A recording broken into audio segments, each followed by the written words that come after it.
మన రక్షకుడైన యేసుక్రీస్తు నామములో అందరికీ వందనాలండి. ఈరోజు దేవుని మాటలు సామెతలు గ్రంథము 9వ అధ్యాయము 11వ వచనం.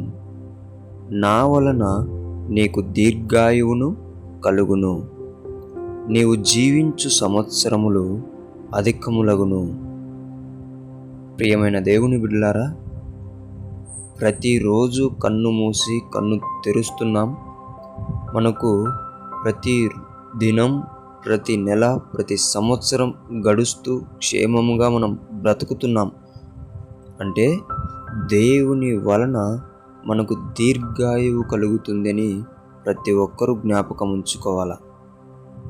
మనం జీవించే సంవత్సరములు అధికములు అవుతున్నాయంటే దేవుడు మన ఎడల కృప చూపిస్తున్నాడని మనం అర్థం చేసుకోవాలా.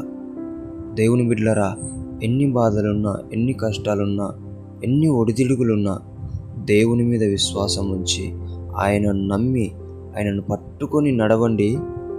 దేవుడు నీ జీవితంలో దీర్ఘాయువును కలగజేస్తాడు.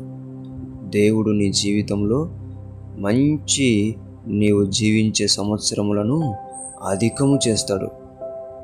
ఇప్పుడు నువ్వు బాగా ఆయనను పట్టుకొని నడవాలా. అదొక్కటి నేర్చుకో. దేవుడు నీకు మంచి జీవితం ఇస్తాడు. మంచి దీర్ఘాయువునిచ్చి నీవు జీవించే సంవత్సరములు మరింకా అధికములుగా దేవుడు చేస్తాడు. ప్రతి ఒక్కరు కూడా మీ సంవత్సరములు అధికముగా అవ్వాలని, దీర్ఘాయువు పొందుకోవాలని దేవుని పేట మనవి చేసుకుంటున్నాను. దేవుడి మాటలను దీవించునుగాక. ప్రార్థిద్దాం. దేవా, మీకు వందనాలు. నిజమునైనా కన్ను మూసి కన్ను తెరిచే లోపల ఎంతోమంది చనిపోతున్నారు.